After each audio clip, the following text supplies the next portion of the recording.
Have you ever thought about where your produce comes from? Most grocery chains receive produce from various local and national farmers.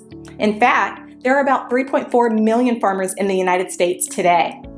But of that staggering number, only 45,000 are Black farmers. At the Better Buggy, we are a proud group of Atlanta-based Black-owned farmers, selling produce locally and nationwide.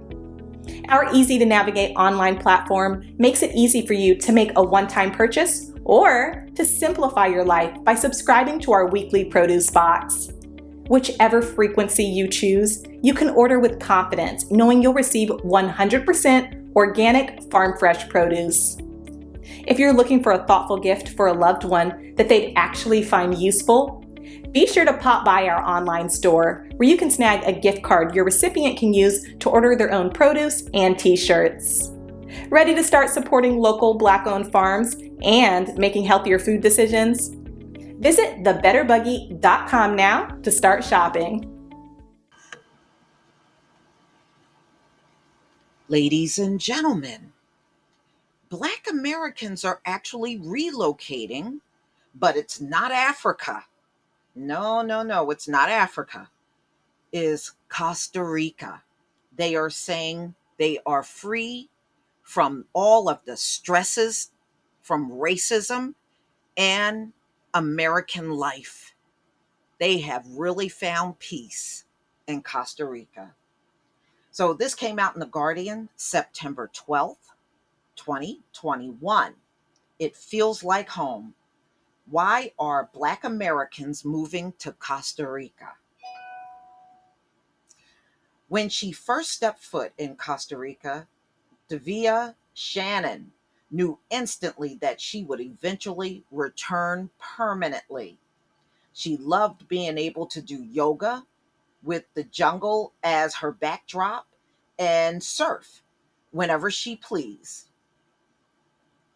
Even more, she valued the sense of freedom she gained, free of fear, anxiety, and pain driven by not feeling accepted in the US.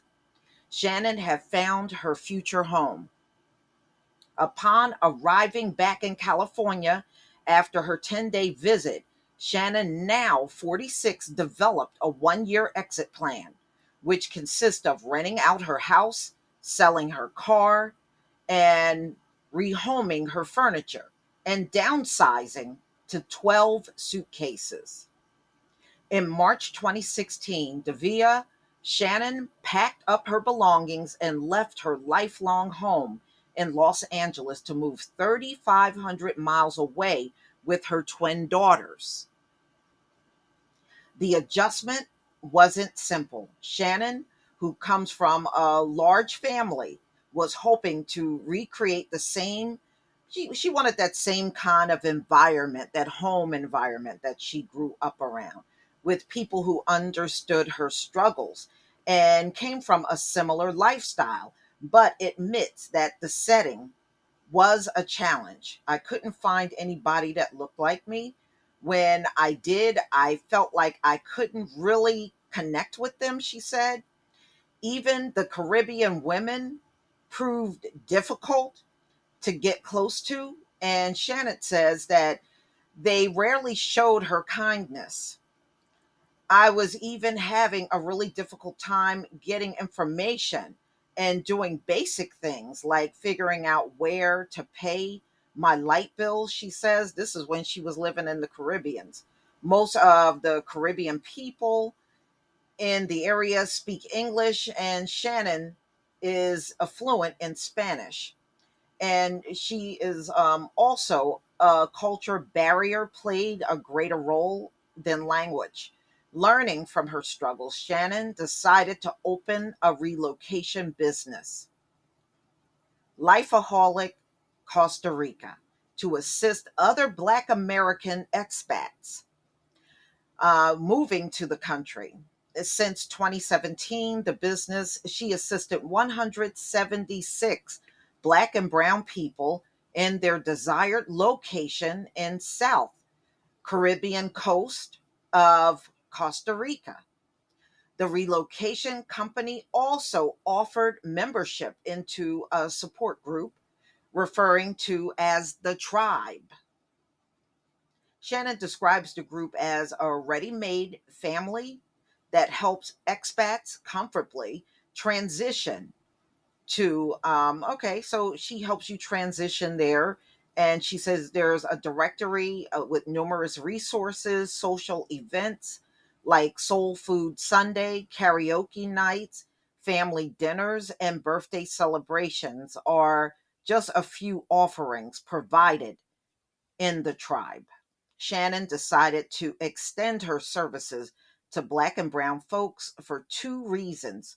More information about relocation was geared towards white people, and most of what she read about Costa Rica online was negative and untrue.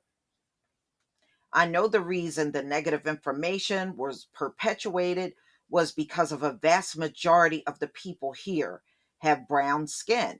And for some, that's too scary to explore, she said. That's fine because my service is geared towards people who want to live in peace and harmony with people of the African diaspora.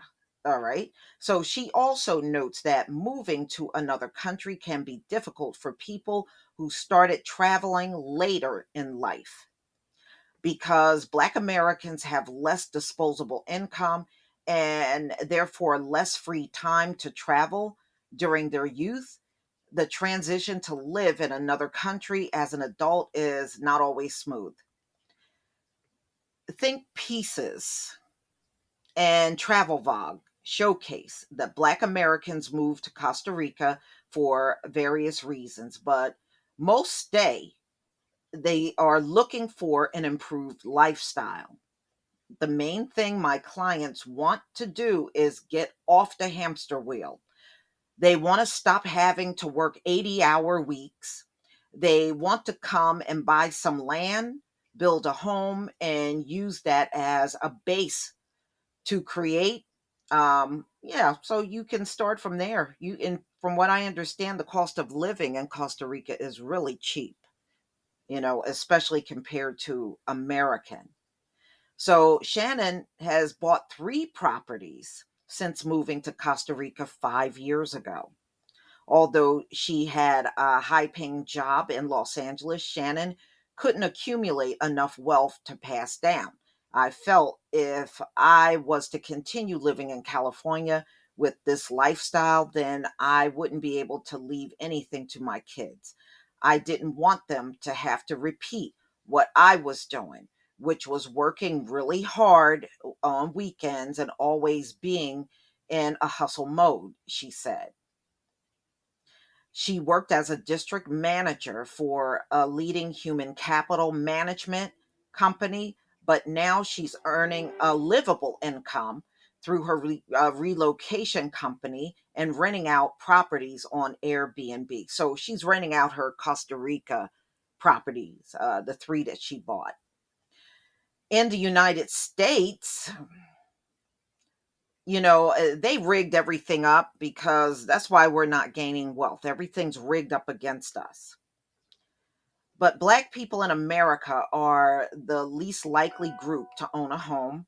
And given the Black women in America only make up 63% of what white men are paid, are the highest underemployed group and are less likely to receive promotions. That's true.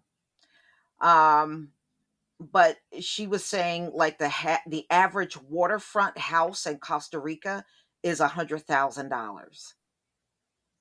Wow, that the waterfront property here, there are many locations as well into the millions of dollars if you want something on the water. So $100,000, woo, that's a huge difference right there.